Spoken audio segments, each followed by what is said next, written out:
ศีลคือข้อห้ามธรรมคือข้อให้พุทธองค์ตรัสไว้ชี้ทางใจให้ภาคเพียรเบญจศีลเบญจธรรมท่องจำสมัยเราเป็นนักเรียนธรรมะไม่เคยแปรเปลี่ยนแต่เรายังจำได้ไหมมาทวงคำมันหมู่บ้านศีลห้าถือเป็นพันธะชาวพุทธทุกคนทั่วไทยสำนักพุทธขับเคลื่อนธรรมจุดเทียนสว่างที่กลางหัวใจสังคมจะร่มเย็นได้ศีลธรรมในใจต้องมี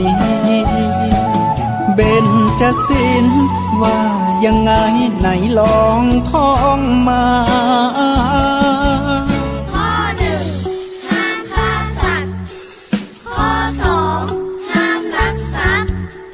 ข้อสามห้ามประพฤติผิดในกามข้อสี่ห้ามพูดเท็จข้อห้าห้ามดื่มสุราแล้วเบญจะทำทั้งห้าว่าอย่างไรไหนบอกชัดๆอีกทีข้อหนึ่งเมตตากรุณาข้อสองสัมมาอาชีพ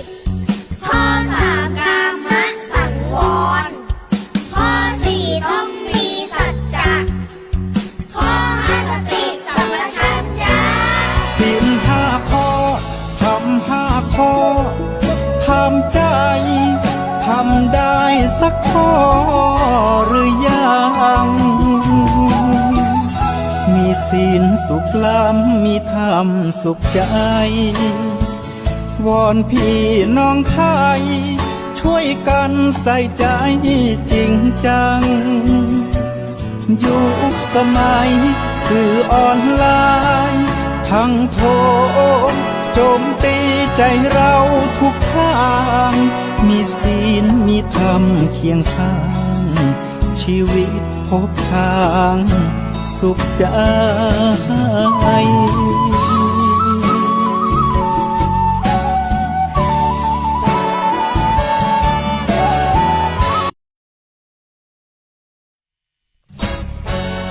ทำเป็นทีมสถานีธรรมะออนไลน์ขอเชิญติดตามชมรายการธรรมสากัจฉาสนทนาธรรมตามการคุยทุกเรื่องทุกประเด็นเติมธรรมะให้หัวใจเติมอาหารใจเติมพลังใจให้ตนเองเป็นประจำทุกวันเวลา 20 นาฬิกาเป็นต้นไปโปรดกดปุ่มติดตามและกด Subscribe เมื่อทำเป็นทีมมาเราจะได้พบกันเพื่อรับฟังสารธรรมข้อคิดดีๆมากมายรับบุญง่ายๆด้วยการกดแชร์เผยแพร่เป็นธรรมทานสัพพทานังธรรมทานังชินาติการให้ธรรมะย่อมชนะการให้ทั้งปวง1แชร์1บุญมีค่าเท่ากับเผยแผ่ธรรมะให้กว้างไกลแชร์ไปมากยิ่งได้บุญมากเป็นการเปิดโอกาสให้คนได้รับฟังธรรมพบปัญญามีความสุขพ้นจากทุกข์ด้วยการฟังธรรมะมาทวงคำมันหมู่บ้านศีลห้าถือเป็นพันธะศีลธรรมนำสุขทุกสมัยเราเป็นไทยเพราะมีธรรมประจำชาติหากไร้ศีลสิ้นธรรมต่ำอำนาจประเทศชาติจะอยู่ได้อย่างไรกันขอกราบธรรมสวัสดีกับบรรดาท่านผู้ฟังแล้วก็ท่านผู้ชมทุกท่านนะที่กำลังติดตามรายการสังฆพัฒนาเพื่อประชาชนบทบาทพระสงฆ์ในยุค New Normal นะซึ่งในค่ำคืนวันนี้ก็ออกอากาศนะที่อาคารพระธรรมสิทธาจารย์5 ชั้นนะ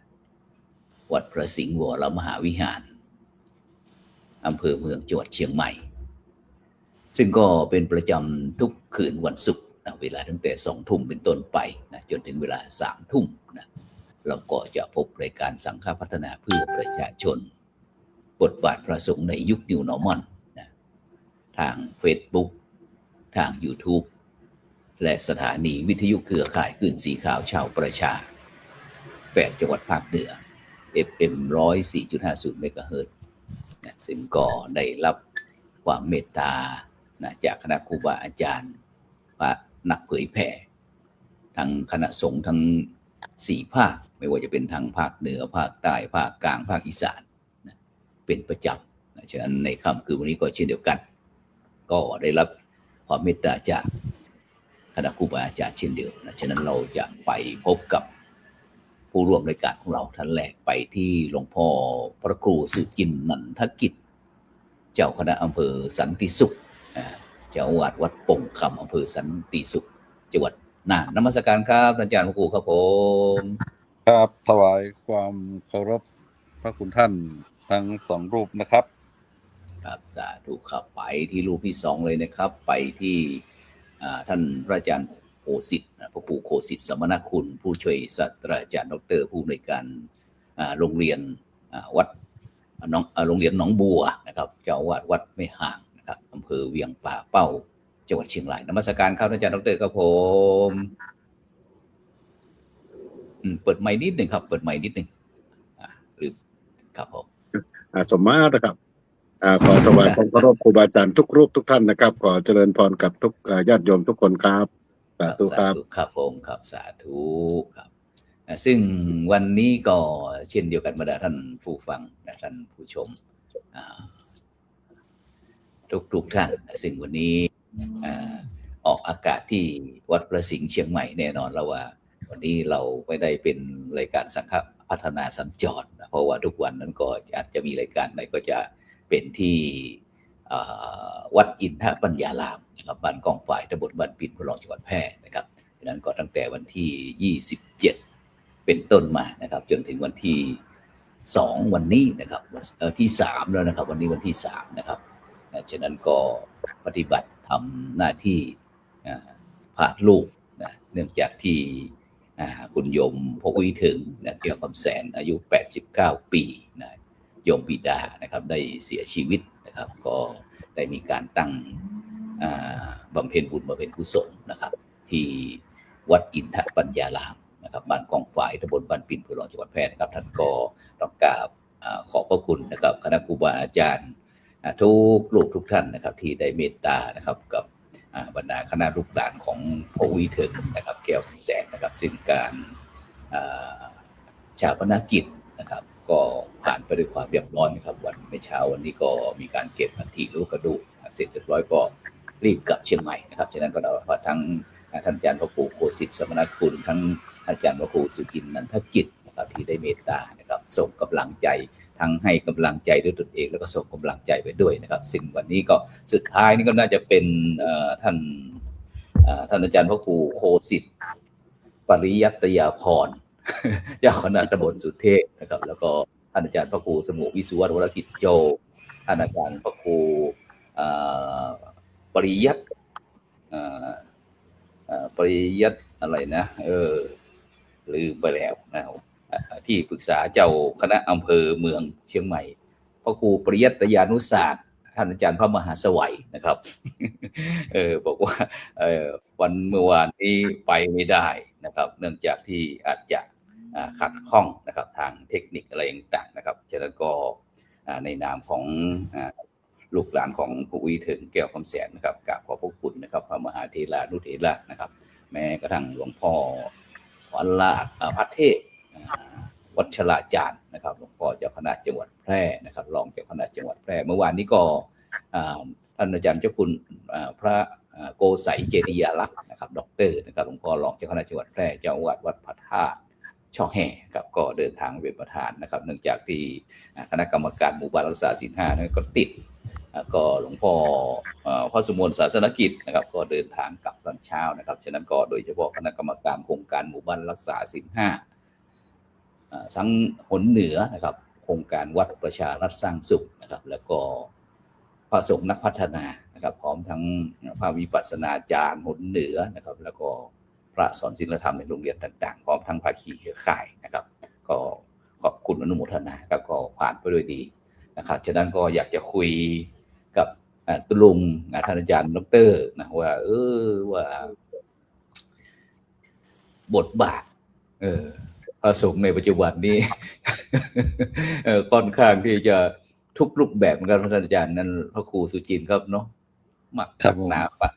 หลากหลายซะเหลือเกินรู้สึกว่าท่านอาจารย์พระครูสุจินต์ได้ไปที่แพร่แล้วเห็นแล้วเป็นยังไงบ้างครับ สำนักวัดอินทปัญญารามสนใจไหม คนหนึ่งก็ต้องขอกรมธรรมสังเวชกับท่านพระเดชคุณท่านพระครูโสุพลที่ได้สูญเสียผู้บังเกิดเกล้าไปอย่างไม่มีวันกลับนะครับก็ขอให้ดวงวิญญาณของโยมพ่อจงไปสู่สุคติภพภูมิที่ดีแล้วก็ชาติหน้ามีจริงก็ขอให้ได้เกิดมาเป็นพ่อที่ดีของลูกหลานๆเหมือนกับชาตินี้นะครับวันนั้นผมพอดีผมทราบข่าวเพิ่งทราบข่าวเช้านั้นก็เลยวันนั้นก็ติดงานอยู่ 2-3 งานผมก็เลยช่วงเช้าก็ไปงานประมาณสัก1 ชั่วโมงพอเป็นประธานพิธีหน่อยนึงแล้วก็จากนั้นก็ขอตัวแล้วก็ว่าจะมีภารกิจอยู่ที่จังหวัดแพร่ก็เลยประสานกับทางเพื่อนสหธรรมิกที่พอรู้จักมักคุ้นกันทั้งท่านพระครูสุจินต์นันทธรรมที่อยู่นาน้อยท่านตุลุงยุทธบอกว่าตอนนี้ผมอยู่สุโขทัยเอาอยู่ไหนก็แล้วแต่ต้องมาให้ได้ครับผมเนี่ยเพราะว่าเรามีงานสำคัญเพราะว่าจะต้องไปให้กำลังใจกับสหธรรมิกของเราเนี่ยก็เลยประสานกับตุลุงยุทธว่าต้องมาให้ได้ถ้ามาไม่ได้เราพบกันครั้งสุดท้ายนะก็บอกนี่โอ้โหท่านก็เลยว่าไปงั้นผมไปเรานัดกันครับคือก่อนอื่นต้องนอกจากขอแสดงความเสียใจกับท่านครูแล้วผมยังขอแสดงความชื่นชมยินดีกับท่านอาจารย์ครูที่ได้มีบุพการีที่มีความตั้งใจในการที่จะเป็นผู้ก่อร่างสร้างศาสนสถานคือได้บริจาคสถานที่แต่ก็ได้ช่วยเป็นกำลังใจให้กับพระลูกชายในการที่จะขยายพื้นที่แล้วก็ได้ตั้งเป็นสถานเป็นวัดประจำหมู่บ้านประจำชุมชนครับผมไปเห็นแล้วผมก็ชื่นใจนะครับเพราะว่าเห็นหลายอย่างเบื้องต้นก็ตกใจอยู่เหมือนกันว่าอันนี้ผมทีแรกผมนึกว่าเป็นวัดเก่าวัดแก่แล้วที่สร้างมานานแต่ว่าพอดีได้ทราบจากพระอาจารย์พระครูว่าเพิ่งจะเป็นวัดที่เราก่อร่างสร้างตัวใหม่แล้วก็โดยได้สถานที่จากโยมพ่อแล้วก็มีญาติโยมได้ร่วมบริจาคแล้วก็ได้ขยายพื้นที่แล้วก็หลายท่านหลายคนก็มีความประสงค์อยากจะให้ตรงนั้นเป็นที่รวมจิตรวมใจของคนในชุมชนในหมู่บ้านผมเห็นแล้วผมว่าเป็นสิ่งที่ดีและอีกประการหนึ่งเนี่ยมันเป็นต้นแบบของวัดที่เป็นวัดที่สมบูรณ์แบบซึ่งถ้าว่าวันนั้นผมแอบนับดูในเรื่องของต้นไม้ที่อยู่ในวัดเนี่ยครับผมว่ามันน่าจะเกิน1,000 ต้นนะครับทั้งต้นสักต้นไม้เล็กไม้น้อยแต่ไม้ที่เป็นสมุนไพรผมเป็นคนชอบเรื่องสมุนไพรผมเดินรอบๆผมยังเห็นว่าหลายๆต้นที่เป็นเป็นต้นที่เขามาใช้พวกเรื่องสมุนไพรที่ดูแลรักษา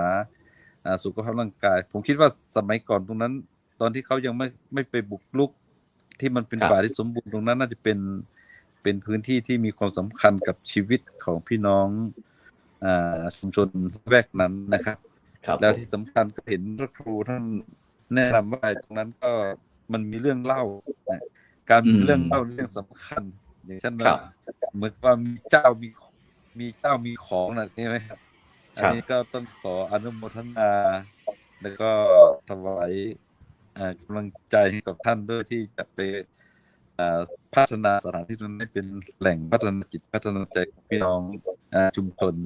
ในหมู่บ้านและก็ชุมชนละแวกรอบบ้านใกล้เคียงหมู่บ้านบ้านอะไรนะบ้านกล้องฝายใช่ไหมครับครับบ้านกองฝ่ายครับผมครับอนุโมทนาด้วยครับก็ยินดีด้วยเห็นครับผมสภาพที่ครับผมครับผมนิมนต์ท่านอาจารย์พระครูโคสิทธิ์สมณคุณครับผู้ช่วยศาสตราจารย์ดร.ผมก็เสียดายครับผมก็อยากจะให้อาจารย์ดร.ได้ไปเห็นเหมือนกันว่าจะได้ออกรูปแบบเนี่ยครับผมเป็นคนประเภทที่ว่าได้รักจื่อรักจำคนนั้นพูดนิดคนนี้พูดหน่อยแล้วก็เอามาออกมาตรงเป็นที่เราทำงานนี่ครับผมครับขอถวายความเคารพตุลงแห่งกรรมนะครับก็น่าเสียดายนะครับ พอดีมันมีงานด่วนเข้ามาเร่งเข้ามาตอนแรกว่าตั้งใจจะไปนะครับเพราะวันนั้นคุยกับอาจารย์พระครูสุจินต์ที่เชียงของแล้วว่าผมจะไปถ้าไปได้บอกผมด้วยเดี๋ยวผมจะร่วมทำบุญไปอย่างเงี้ยก็พอดีมาถึงโรงเรียนก็พอดีมันมีงานด่วนเข้ามาก็เลยก็เสียดายเหมือนกันนะครับที่ไม่ได้เข้าไปร่วมกับก็ได้ทราบข่าวจากหลายๆรูปหลายๆท่านว่าจะไปร่วมก็ขออนุโมทนากับทุกท่านด้วยนะครับนอกจากจะแสดงความเสียใจกับท่านพระครูแล้วก็วันนี้เนาะวันนี้วัน2 วันนี้เราก็แสดงความเสียใจกับพระธุดงค์นะครับที่ท่านมรณภาพไปที่เกิดจากอุบัติเหตุที่มันไม่น่าจะเกิดเนาะก็แสดงความเสียใจแล้วก็ขอถวายความเคารพดวงวิญญาณของท่านด้วยนะครับ ที่ท่านปฏิบัติดีปฏิบัติชอบนะครับ ในการที่จะประพฤติปฏิบัติธรรมแต่ว่ามันมีในภาษาเราในภาษาพระเนี่ยเขาเรียกว่ากรรมมาตัดรอนกันนะอาจารย์เนาะกรรมมันมาตัดรอนกรรม12เนี่ยกรรม12นี่มันมาตัดรอนกันจริงๆก็เราก็คิดว่าคงจะเป็นเรื่องของเวรของกรรมที่ท่านในอดีตชาติก็คงจะเคยได้ทำกิจกรรมบางอย่างที่มันตัดรอนกันเนี่ยครับมันก็คิดว่าครับชาตินี้ก็เลยมาตัดก็ขอให้มันยุติในชาตินี้นะครับในชาติปัจจุบันนี้ก็อยากให้มันสืบชาติต่อไปในอนาคตในชาติหน้าจันใดก็ขอให้มันอโหสิกรรมขอให้มันเป็นอโหสิกรรมกันตัวนี้ครับแต่มันก็เป็นอุทาหรณ์สำหรับพวกเราเนาะพวกเราในฐานะที่เป็นนักพัฒนาแล้วก็เป็นครูบาอาจารย์ในการที่จะดูแลพระภิกษุสามเณรเนี่ยผมก็วันๆเหมือนกันบิณฑบาตตอนเช้าก็รถก็เยอะมากครับเพราะที่วัดผมต้องแบ่งเป็น2 สายเพราะเนนที่จำวัดที่ปีนี้จำพรรษาเนี่ยตั้งแต่บวชมาปีนี้ก็เยอะที่สุดแล้วครับก็คือประมาณ25รูปครับเนน22พระอีก3รูปนะครับก็ถือว่าตั้งแต่บวชมาก็25รูปปีนี้ก็ถือว่าเยอะสุดนะครับเต็มครับเต็มแต่ก็ต้องก็กังวลแต่ว่าเราก็เพราะเด็กๆนะเด็กๆเขาก็ตามภาษาแต่ก็ต้องก็ถือว่าเอาเหตุการณ์นี้เป็นเคสสตัดดี้เป็นการที่เราจะได้เรียนรู้แล้วก็สอนให้เนนให้ลูกพระลูกเนนเราเนี่ยในการที่จะสำรวมระวังในการที่จะเดินทางนะครับเดินทางหรือเรื่องของการปฏิบัติธรรมถึงแม้เราจะปฏิบัติดีปฏิบัติชอบแต่ว่าด้วยเหตุด้วยปัจจัยครับเราก็ต้องระวังด้วยเหตุด้วยปัจจัยหลายๆอย่างในยุคสมัยปัจจุบันเราก็ไม่โทษใครนะครับเราก็ไม่โทษว่าเด็กขับรถมาหรือว่าจะโทษทำไมพระต้องไปเดินบนถนนเงี้ยเราก็ไม่ได้โทษใครก็เป็นวิถีทางเป็นวิถีที่ทุกคนปฏิบัติกันนะครับก็ผมก็คิดว่าเราก็นึกถึงเรื่องของหลักธรรมในพุทธศาสนาเรื่องกรรม12นะครับมันมาตัดรอนกันในชาตินี้ปางนี้นะครับก็ถือว่าทุกท่านได้ทำหน้าที่ของตัวเองได้ดีที่สุดแล้วนะครับก็ขออนุโมทนากับญาติโยมที่เข้าใจปัญหาเนาะเข้าใจปัญหาที่มันเกิดขึ้นเราก็ เห็นร่วมกันแล้วก็คิดว่าในอนาคตก็คงจะมีการแก้ไขเป็นลำดับไปครับครับผมสาธุครับซึ่งเมื่อกี้ขอต่อที่ตุลุงพระครูสุจินต์นันทกิจนิดหนึ่งครับที่อาจารย์ครูไปบอกว่าต้นไม้พูดกันไม้สักเป็นพันนะครับก็เป็นการบวชปลูกป่าเฉลิมพระเกียรติสมเด็จพระนางเจ้าพระพันปีครับประมาณสัก80 ปีเนี่ยน่าจะประมาณนั้นนะครับแล้วก็โดยเฉพาะที่พูดถึงโยมพ่อก็เป็นเจ้าของที่ดินแล้วก็เป็นผู้ขอสร้างวัดครับคือมันเป็นเรื่องเล่าครับบรรดาท่านผู้ฟังท่านผู้ชมแล้วก็ท่านผู้ร่วมรายการทั้งสองรูปก็คือคุณพ่อเนี่ยโยมพ่อวิเถิงนี่จะเป็นนักประวัติศาสตร์แต่ไม่ได้บันทึกนะก็จะเป็นนักเล่าแล้วก็ลูกชายก็มีหน้าที่บันทึกก็พยายามจะเก็บข้อมูลทั้งหมู่บ้านทั้งอะไรต่างๆทั้งม่อนปูต้าอะไรอย่างงี้ครับก็มันก็จะแล้วก็ที่นั้นที่นี่พูดถึงเมืองเก่าแม้กระทั่งสมัยที่บอกว่าเมืองแพร่กบฏอะไรต่างๆเนี่ยครับลุงครับฉะนั้นผมก็เลยเขียนประวัติทั้งสร้างวัดทั้งประวัติหมู่บ้านอะไรเงี้ยคือหมู่บ้านเนี้ยต้นตระกูลนะครับมาสร้างวัดต้นตระกูลสร้างวัดก็เป็นทวดแล้วก็มาถึงพ่อของโยมพ่ออุ้ยถึงพ่ออุ้ยน้อยแก้วแสนแล้วก็มาถึงพ่ออุ้ยถึงนี่รุ่นที่3ส่วนผมนี่เป็นรุ่นที่4ฉะนั้นเราก็จะตั้งเป้าหมายก็จะถ่ายทอดกันรุ่นต่อรุ่นคือว่ารุ่นที่1เขาทำอะไรรุ่นที่2ที่3ที่4รุ่น1นี่สร้างหมู่บ้านกับรุ่น1กับรุ่น2สร้างหมู่บ้านรุ่น3นี่คุณพ่อเป็นโยมพ่อนี่เป็นผู้ใหญ่ผู้นำเป็นผู้ใหญ่บ้านก็เรื่องถนนหนทางปรับปาไฟฟ้าอะไรต่างแต่มารุ่น4อย่างผมนี่ก็มันขาดอะไรก็เป็นการสร้างวัดนี่แหละครับก็โดยให้โยมพ่อโยมแม่เป็นผู้ขอสร้างวัดนะครับแล้วก็แล้วตรงนั้นก็เป็นม่อนถ้าพูดถึงนี่ก็น่าจะเป็นล้อมเป็นอะไรที่ป่าที่สมบูรณ์นะครับแล้วก็เมื่อก่อนก็สิงสารสัตว์ก็จะเล่าเรื่องจากตรงนั้นนิดหนึ่งที่ว่าม่อนปูต้าอะไรนี่นะครับก็สมัยที่สมัยก่อนสัก 200-300 ปีนะครับที่เมืองต้านั้นก็มีเสือออกไปกินสัตว์ของเลี้ยงของชาวบ้านครับวัวควายอะไรนั่นแหละทางเจ้าเมืองต้าก็เลยจัดกำลังขับตามล่าเสือนะครับแล้วก็มาสู้ที่ม่อนเรานี่แหละ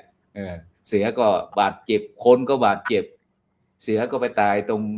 ห่างนั้นประมาณสักครึ่งกิโลค่อนกิโลนะครับส่วนปูต้าก็บาดเจ็บนั้นก็เป็นเกิดมาก็ได้ยินแล้วครับม่อนปูต้าผมก็เลยมีการทำรูปปั้นรูปให้ท่านเป็นเทวดาประจำวัดเราเนี่ยนะครับฉะนั้นก็จะคุณพ่อโยมพ่อก็จะเล่าให้ฟังสมัยนั้นสมัยนี้แต่เพราะเขาเป็นน้อยนะครับถ้าต้นตระกูลจริงก็อพยพจาก12 ปันนาก็จะเป็นคน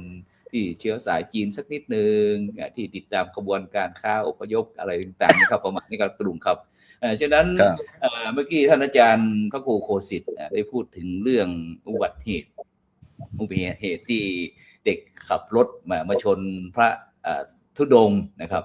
ซึ่งตรงเนี้ยผมก็เลยบอกว่าวันนี้จะชวนคณะครูบาอาจารย์ทั้ง2 รูปได้พูดถึงเรื่องบทบาทของพระสงฆ์เราในปัจจุบันแต่ละรูปแต่ละท่านก็แต่ละนั่นจะยังไงดีทุลุงครับบทบาทของเราจะต้อง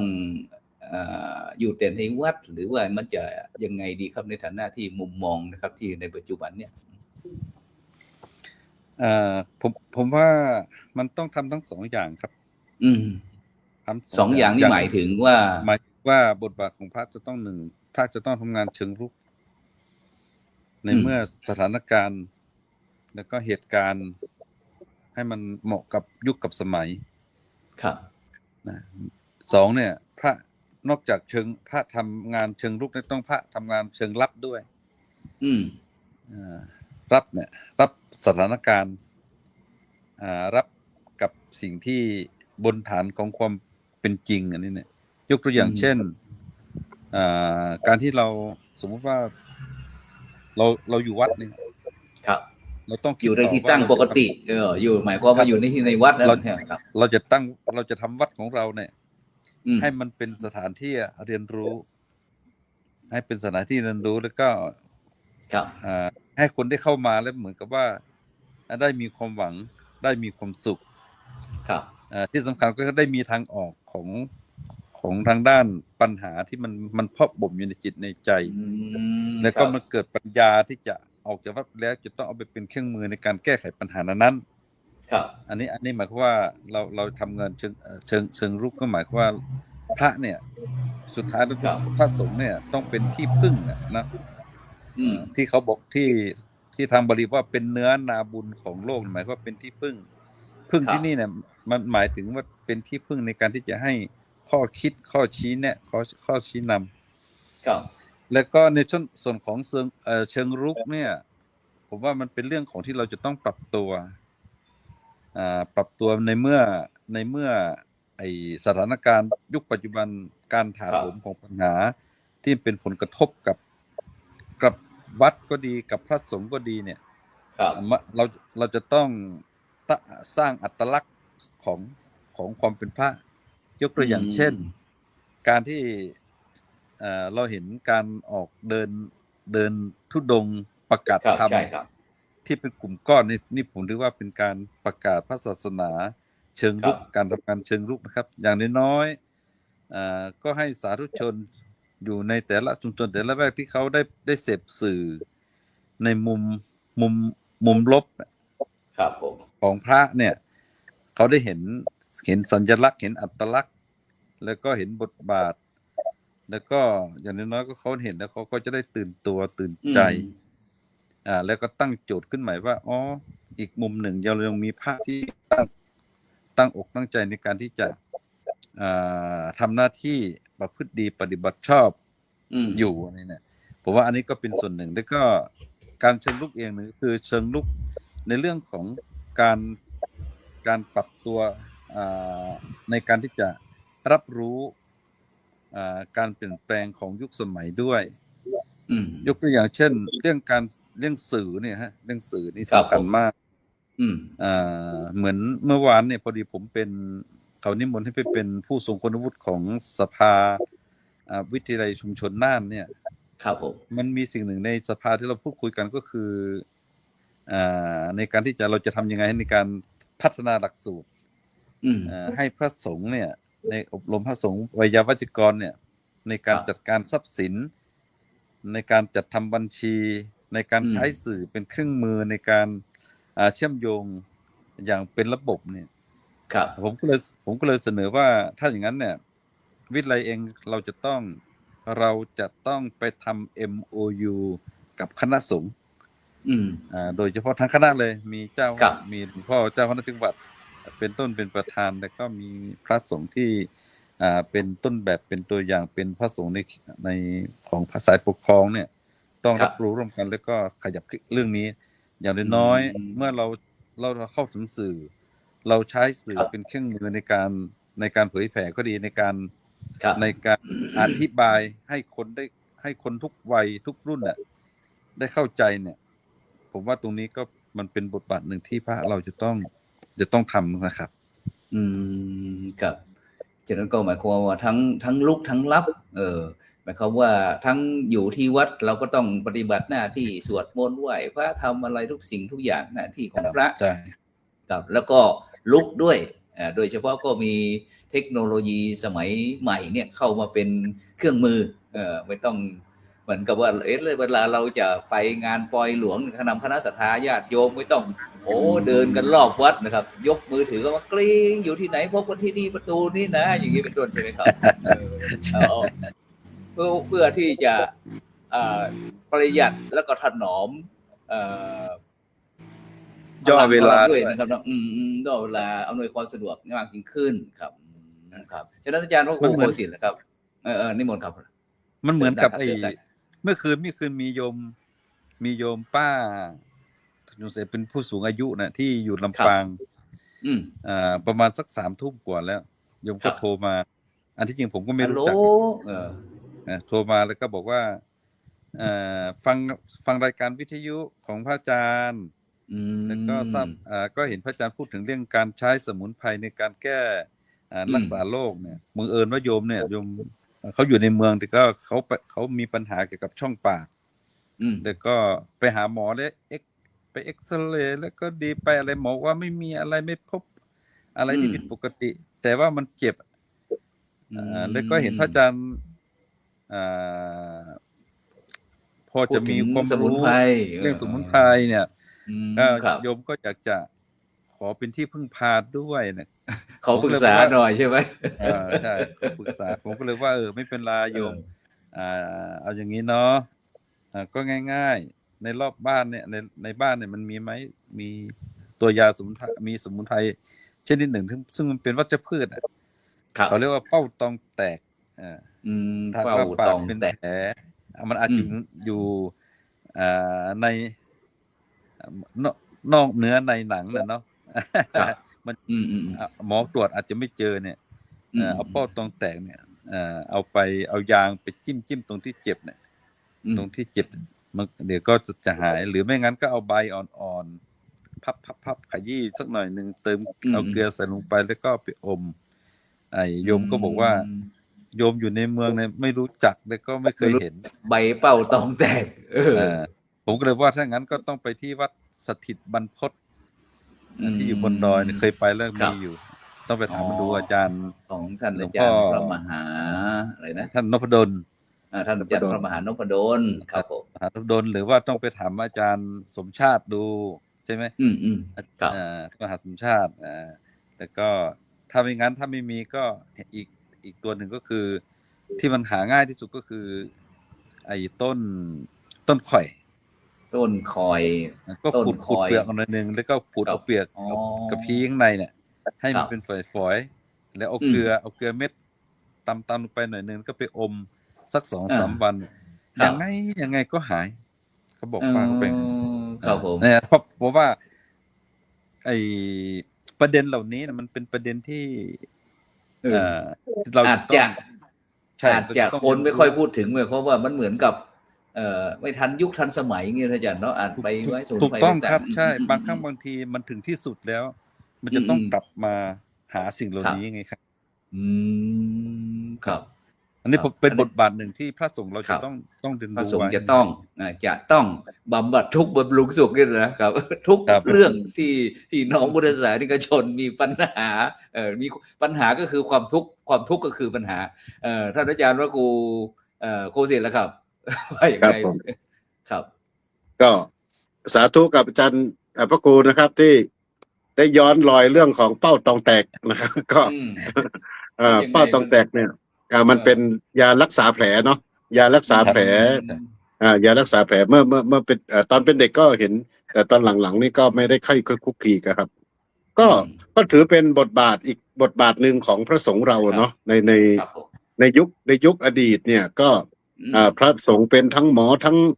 พยาบาลทำหน้าที่ทุกอย่างเป็นทนายความเป็นอะไรหลายๆอย่าง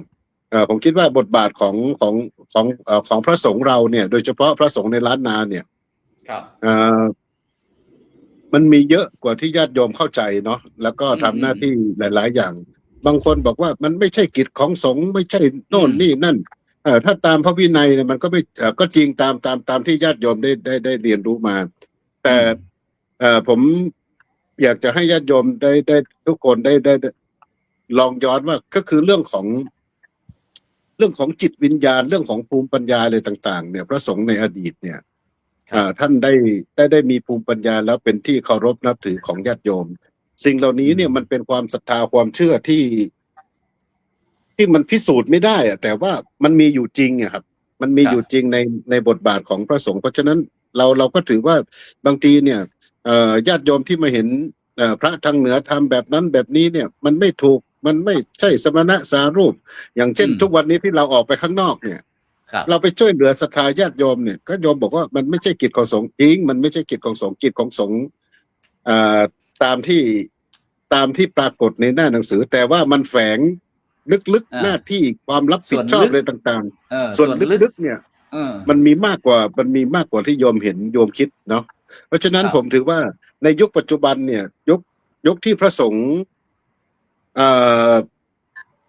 กำลังถูกมองอะไรหลายประเด็นเนี่ยโดยเฉพาะยุคปัจจุบันนี้เรื่องของ AI เข้ามามีบทบาทในสังคมมากขึ้นเนี่ยผมคิดว่า AI เนี่ย มันฉลาดนะครับ อืม มันฉลาดมันเป็นการรวบรวมข้อมูลที่ทุกสารทิศเนี่ยรวบรวมข้อมูลทั้งผิดทั้งถูกอ่ะ มันเอามารวมกันหมด แล้วก็มาวิเคราะห์ แต่สิ่งที่ AI ขาดคืออะไรรู้ไหมจัน ครับ สิ่งที่ AI ขาดก็คือจิตวิญญาณนะครับ จิตวิญญาณความรู้สึก AI ความ นไร้จิตพูดง่ายๆหมายความว่า AI มันไร้จิตวิญญาณ ใช่มันให้คำตอบนะ มันเป็น อ่า ไอ้วัตถุประดิษฐ์ใช่มันสามารถให้คำตอบคำถามทางธรรมะ หรือให้คำปรึกษาเบื้องต้นได้แต่มันขาดความเข้าอกเข้าใจแล้วก็ความอบอุ่นนะครับ ความอบอุ่นของความเป็นมนุษย์ที่จะให้ให้ซึ่งกันและกัน แต่พระเราเนี่ย เราให้ความอบอุ่น เราให้ความเข้าอกเข้าใจ ความเห็นอกเห็นใจซึ่งกันและกัน เนี่ย มันก็ ผมก็ถือว่านี่คือบทบาทอีกอย่างหนึ่งของพระเราในยุค new normal ก็คือไม่ปกติธรรมดาเนี่ยสังคมยุคใหม่เนี่ย ซึ่งผมถือว่า AI เนี่ย มันจะเข้ามาแทนที่หลายๆอย่าง แล้วก็มันเป็นมันอย่างที่ผมว่าก็คือวิญญาณเป็นสมองกลมันเป็นปัญญาประดิษฐ์ที่ ครับ ที่ขาดวิญญาณเพราะฉะนั้นพระสงฆ์เราก็ต้องทำหน้าที่ต่อไปเราต้องทำหน้าที่อย่างหนึงก็คือให้คำปรึกษา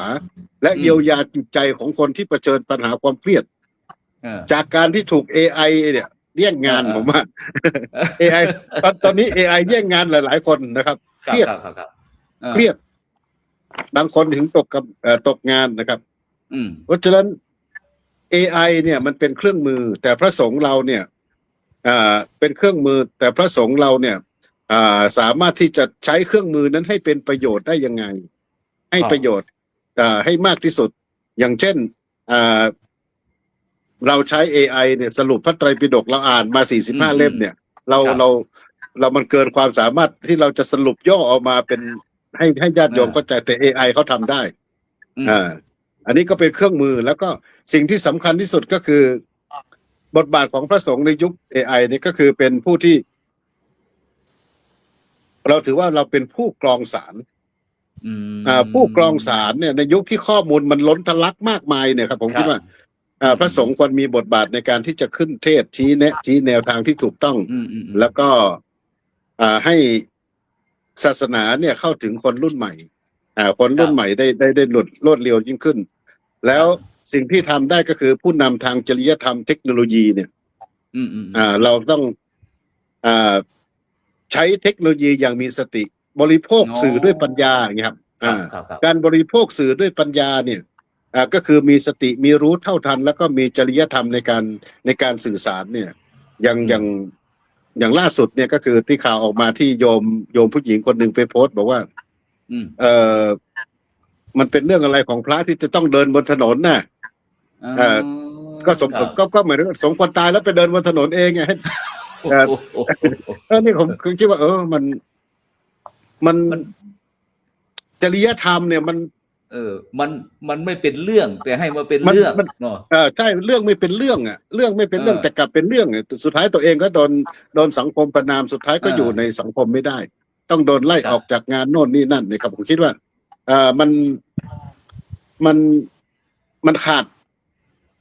เสรีภาพในการบริโภคสื่อเนี่ยแต่ว่าบริโภคสื่อด้วยไม่ใช้ปัญญาในการพินิจวิเคราะห์เนี่ยผมคิดว่ามันอันตรายนะครับแล้วก็สิ่งที่เราจะต้องทำก็คือเน้นย้ำเรื่องการไม่ตกเป็นทาสของเทคโนโลยีและก็รักษาคุณค่าของความเป็นมนุษย์ไว้นี่คือบทบาทของพระสงฆ์ที่จะไปให้ข้อเตือนสติกับญาติโยมนะครับ แล้วก็เราก็ต้องเป็นก็ถือว่าเราเป็นวัคซีนพระสงฆ์ในยุคปัจจุบันเนี่ยเป็นวัคซีนป้องกันภูมิคุ้มกันภูมิคุ้มกันทางสติบกพร่องครับบางทีเนี่ยเราจะต้องไปเยียวยาตรงนั้นให้ได้ก็คือภูมิคุ้มกันสติบกพร่องนะครับโดยการใช้สมาธิใช้วิปัสสนากรรมฐานช่วยให้คนเนี่ยมีสติในการรับข่าวสารลดความโลภความโกรธความหลงแล้วก็โดยเฉพาะสังคมที่มันมีเฟกนิวมี IO อะไรมาต่างๆเนี่ยควบคุมตัวเองให้ดีขึ้นเมื่อเผชิญกับปัญหาในการ เปลี่ยนแปลงอย่างรวดเร็วเนี่ยบางคนนี่รับ ครับ ไม่ได้กับการเปลี่ยนแปลงของอืม ยุคนี้สมัยนี้ที่มันเปลี่ยนแปลงเร็วนะครับ ใช่ ก็ผมคิดว่าบทบาทของพระสงฆ์เราเนี่ยนอกจากจะเป็นผู้นำผู้นำทางการทำงาน ผู้นำความชุมชนแล้วเนี่ย ผู้นำทางจิตวิญญาณเนี่ยก็น่ามีความสำคัญพอๆกันเหมือนกับที่ท่านอาจารย์พระครูสุจินต์ได้กล่าวไว้ก็คือเราต้องเป็นผู้นำทั้งทางโลกและทางธรรมให้กับญาติโยมครับ รู้เท่าทันทั้งทางโลกและก็ทางธรรมครับผม ซึ่งอาจารย์พูดได้น่าสนใจเขาคือว่าอย่างที่อาจารย์บอกว่าการทำงานในปัจจุบันเนี่ยถึง AI เราอยากรู้เรื่องนั้นเรื่องนี้ทุกสิ่งทุกอย่าง AI ตอบให้หมด แต่อาจารย์เป็นห่วงก็คือเรื่องละเอียดมากที่สุดก็คือเรื่องจิตวิญญาณหรือว่าการใช้สติจะมากั่นกรองนี่ครับในการที่จะรับจากข้อมูลบางครั้งบรรดาท่านผู้ฟังท่านผู้ชมก็อาจจะเนี่ยเขาส่งมาเนี่ยเนี่ยฉันเห็นแล้วเนี่ยก็เชื่อไปตามนั้นใช่ไหมครับโดยการไม่ขาดการพิจารณาโดยแยบคายตุลุงคิดแหละครับว่ายังไงผมคิดว่าในส่วนของเทคโนโลยีหรือว่า AI ที่คนยอมรับว่าเป็นสิ่งที่ทันสมัยเนี่ยมันเป็นเพียงแต่ส่งคนให้เป็นชน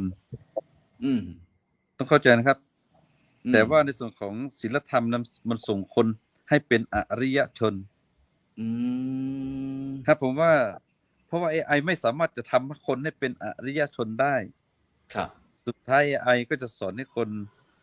เอาเปรียบยังอยู่ในวังวนของความโลภความโกรธความหลงอยู่แต่ว่าศีลธรรมเนี่ยมันส่งผลให้คนเนี่ยพ้นจากความโลภความโกรธความหลงที่เขาเรียกว่าอริยชนใช่ไหมครับครับเราจะเห็นว่าช่วงนี้เนี่ยเราจะเห็นการกระพือข่าวในเรื่องของการโกงการสอบเป็นพนักงานท้องถิ่นโกงข้อสอบของหน่วยราชการครับหน่วยราชการเนี่ยอันนี้แหละผมว่าเพราะอะไรเพราะว่าคนไม่ได้อยู่บนฐานของคุณธรรมแล้วก็ศีลธรรมครับใช่ไหมคนมันรับใช้เอาความรู้มารับใช้เรื่องของเทคโนโลยีคิดว่ามันมีใครรู้เนี่ยใช่ไหมฮะมันก็เลยเป็นปัญหามันก็เลยมีเป็นผลกระทบกับในเรื่องของไม่ว่าจะเป็นเรื่องเศรษฐกิจสังคมแล้วก็การเมืองด้วยดังนั้นสิ่งหนึ่งที่เราจะต้องที่บทบาทหนึ่งพระสงฆ์ของเราเนี่ยเราไม่ควรไปจำกัดในเรื่องของวาทกรรมที่ใช้คำว่ากิจของสงฆ์นะฮะผมว่ามันต้องปรับจากคำว่ากิจของสงฆ์มาเป็นหน้าที่ของสงฆ์จะเหมาะกว่าคำว่ากิจของสงฆ์เป็นหน้าที่ของพระเพราะว่าระหว่างอาณาจักรกับศาสนาจักรเนี่ยยังไงมันก็ออกจากกันไม่ได้ไม่พ้นมันต้องเกี่ยวข้องกันเกี่ยวกันมันต้องไปคู่ไปด้วยกันแต่ว่าเราจะคู่กันไปในรูปแบบไหนจะใช้เอื้อในการดำเนินชีวิตกันไหมเหมือนกับคนโบราณเขาบอกว่าคนที่มีศีลเสมอกันเนี่ยมักจะเจรจาใช่ไหมครับครับก็วิธีคิดมันก็จะใกล้เคียงกันแล้วเมื่อเอามาผสมกันปุ๊บมันจะเกิดตัวเรื่องของตัวปัญญาดังนั้นก็ผมคิดว่าเนี่ยคำว่าคุณค่าของคุณธรรมศีลธรรมเนี่ยยังไงมันก็เหนือกว่าเทคโนโลยีที่เขาบอกว่ามันทันสมัยใช่ไหมครับเราต้องดูที่ผลที่มันที่มันเกิดขึ้นอันนี้แหละก็อยากจะพูดง่ายๆก็หมายความว่าต้องมุมทั้งสองด้านทั้งบวกทั้งลบครับใช่เพราะว่า AI ไม่ใช่ว่าจะบวกเสียหมดครับใช่ AI มันเป็นทั้งบวกและลบแต่ว่าบวกเนี่ยบวกมันไปบวกมันไม่สุดมันไปไม่สุดผมว่ายุคนี้อาจจะเป็น AI ยุคต่อไปอาจจะเป็น AIA อะไรก็ว่ากันไปเนี่ยแต่ว่าหลักคุณธรรมและศีลธรรมเนี่ยมันจบครับใช่ไหมครับมันจบเหมือนยกตัวอย่างเช่นถ้าเราไม่ทำชั่วสิ่งที่เราได้ก็คือความดีใช่ไหมครับครับถ้าเราไม่เบียดเบียนไม่ไปทำร้ายผู้อื่นเขาก็ไม่เกิดความทุกข์ใช่ไหมครับเราก็ไม่ต้องเกิดความกังวลใจดังนี้เป็นต้นนะมันคือมันจบคำตอบมันจบตรงนั้นดังนั้นก็ผมคิดว่า ถ้าหากว่าเราเข้าใจทั้งสองส่วนเนี่ยทั้งเทคโนโลยีที่เป็นยุคสมัยใหม่กับ ในเรื่องของหลักศีลธรรมเนี่ยผมว่าถ้าหากว่าเราเอาสองส่วนนี้เข้ามาประยุกต์ประสานกัน ใช้ครับอย่างมีสติเนี่ยผมว่ามันจะทำให้สังคมเราเกิดความร่มเย็นเป็นสุขได้ครับผู้ที่นำทั้งเทคโนโลยีแล้วก็ทั้งหลักศีลธรรมมาใช้นี่ก็หมายความว่าก็ดำเนินชีวิตไม่มีความทุกข์มีแต่ความสุขมีแต่ความประสบผลสำเร็จใช่ไหมครับสุดท้ายเขาก็บอกว่าสุดท้ายเห็นอะไรที่พระทำที่ผิดหูผิดตาเนี่ยทั้งที่คุณไม่ได้ศึกษาเชิงลึกเนี่ยมักจะไปด่วนสรุปว่ามันเป็นกิจของสงฆ์หรือไม่มันไม่ใช่กิจของสงฆ์ก็แค่นี้นะฮะจริงๆแล้วถ้าเราถามว่ากิจของสงฆ์คืออะไรกิจของสงฆ์เนี่ยไม่ใช่ว่าจะต้องตื่นเช้ามาทำวัดสวดมนต์ไหว้พระบิณฑบาตมาฉันแล้วก็นั่งภาวนาอันนี้เขาเรียกว่ากิจเบื้องต้นกิจเบื้องต้นครับที่พระวิชาอาจารย์ได้ให้ไว้กิจที่ควรทำกับกิจที่ไม่ควรทำเบื้องต้นใช่ไหมครับใช่ไหมครับแต่ว่าเราไปศึกษาเชิงลึกเนี่ยกิจของสงฆ์เนี่ยมันเป็นอะไรที่มากกว่านั้นไงเราต้องรับทั้งผิดทั้งชอบทุกอย่างต้องไปวิเคราะห์ในเรื่องของคำว่าศาสนาจักรกับอาณาจักรใช่ไหมฮะครับเขาต้องวิเคราะห์ให้ลึกกว่าที่เราเห็นผ่านหูผ่านตาเนี่ยผมว่าเรื่องนี้เป็นเรื่องที่สำคัญถ้าหากว่าเราสามารถสื่ออย่างเป็นระบบให้เขาได้เห็นได้เข้าใจแล้วก็ได้ซึมลึกในมุมมองของหลักคุณธรรมแล้วก็ศีลธรรมเนี่ยผมว่าเขาก็จะเข้าใจทั้งสองส่วนครับฉะนั้นก็โดยเฉพาะหลักธรรมในทางพุทธศาสนาของเราเนี่ยท่านอาจารย์พูดถึงว่ายุค AI งั้นถ้าเราเอาหลักอริยสัจ4พูดง่ายๆนะครับอาจารย์เนาะถูกต้องครับเอา AI มาเป็นเครื่องมือแล้วก็เอาหลักธรรมมาคอยควบคุม AI อีกทีหนึ่งอย่างนี้หรือเปล่าครับอาจารย์ครูสิทธิ์ครับผมใช่ครับก็คือเราต้องใช้หลักธรรมในการที่จะเป็นกลไกในการขับเคลื่อน AI ให้ข้อมูลหลักธรรมที่สมบูรณ์แล้วประกอบกับความเป็นจิตวิญญาณของความเป็นมนุษย์เนี่ยในการที่จะเข้าหล่อหลอม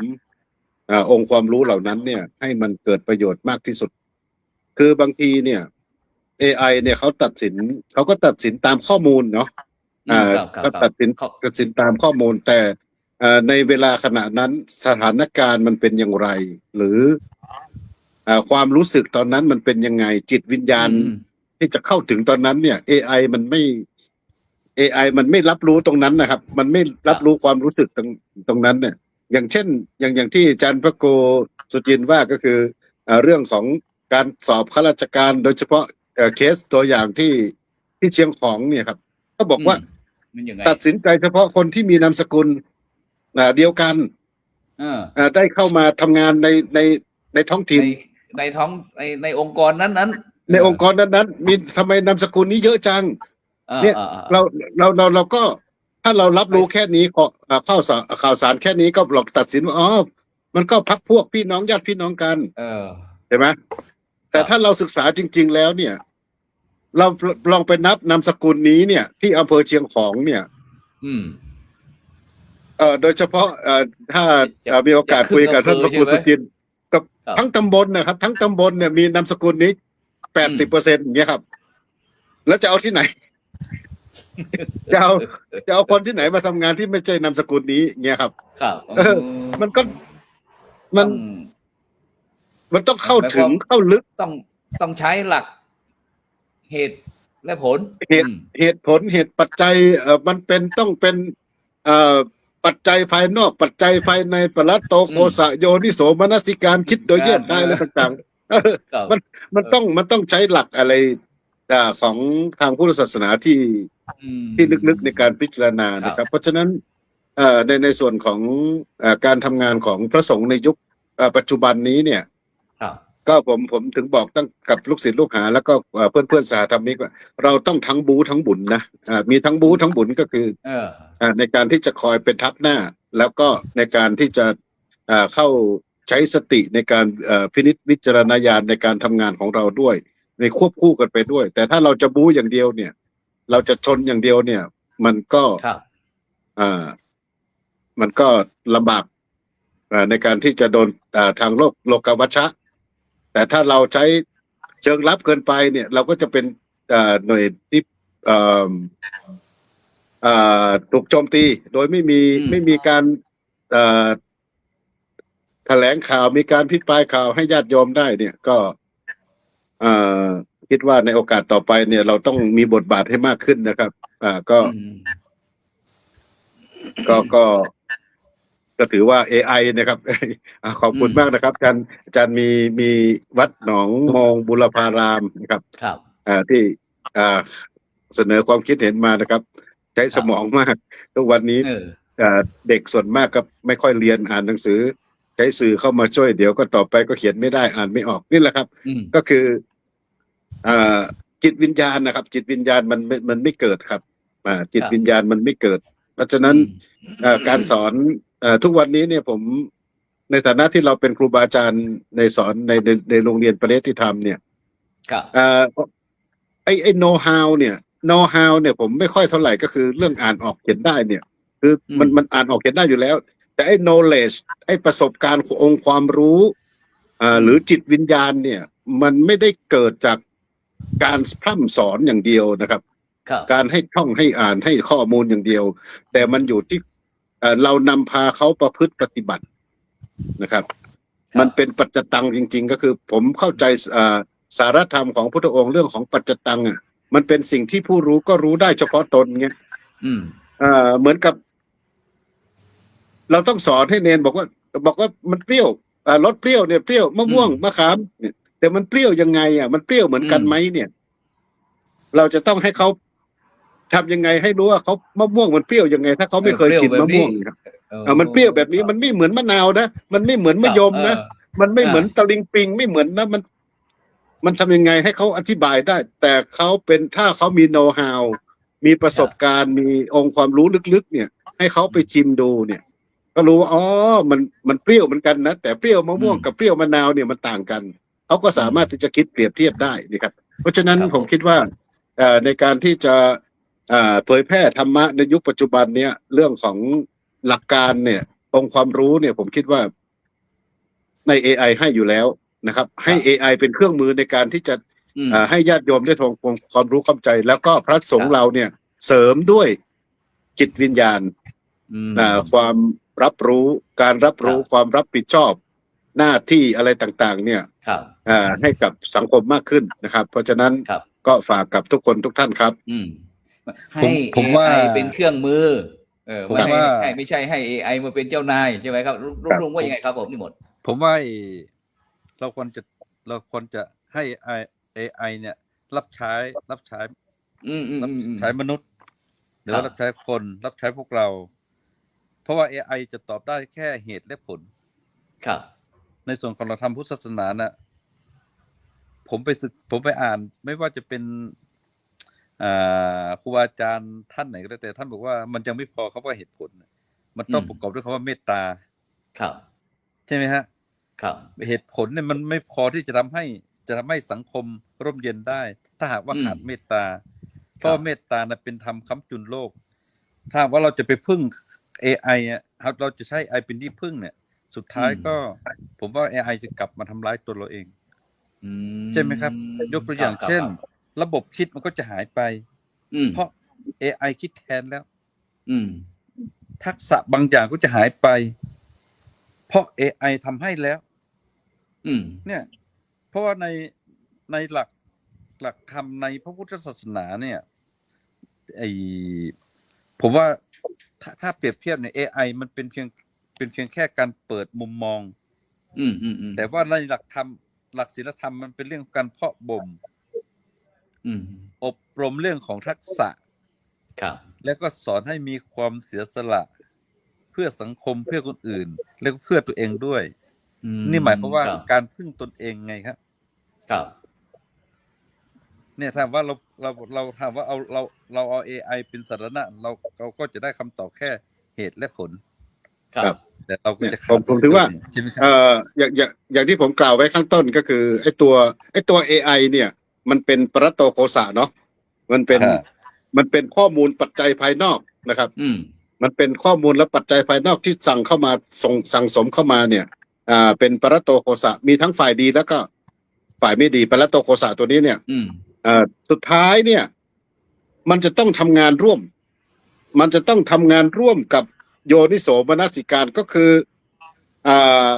กระบวนการคิดวิเคราะห์แยบคายโดยใช้เหตุใช้ผลแยกแยะวิเคราะห์อะไรต่างๆเนี่ยความถูกความผิดอะไรเพื่อการกรองเอาแต่ประโยชน์สิ่งที่ดีงามออกมาใช้ให้มันเป็นประโยชน์นะครับ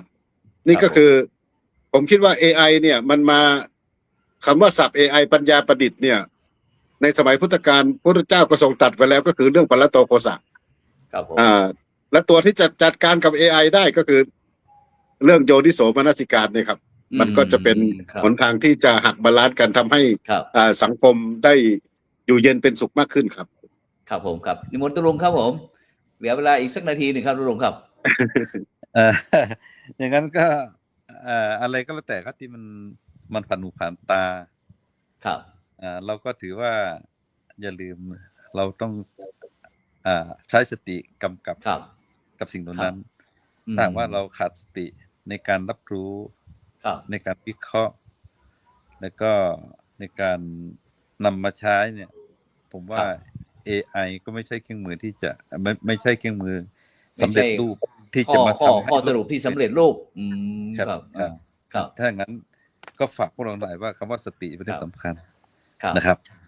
ก็ฝากแค่นี้ครับผมครับฉะนั้นก็ทั้งสองรูปก็สรุปตรงประเด็นกันบอกไว้เขาว่าให้ใช้ AI ให้เป็นอุปกรณ์เป็นเครื่องมือเหมือนกับเพื่อเราจะเขียนหนังสือเนี่ยบรรดาท่านฟังปากกา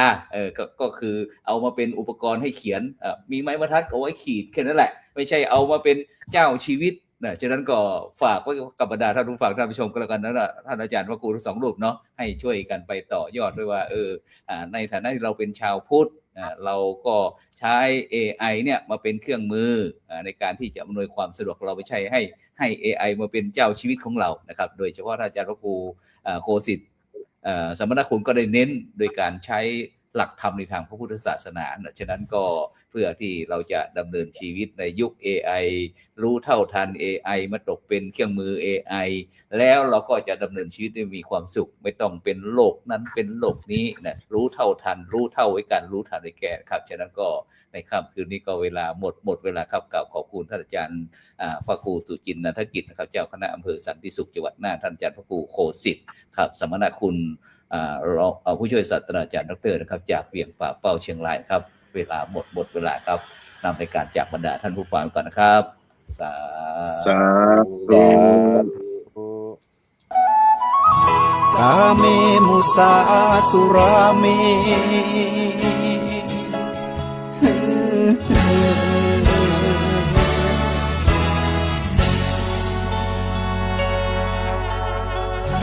ศีลคือข้อห้ามธรรมคือข้อ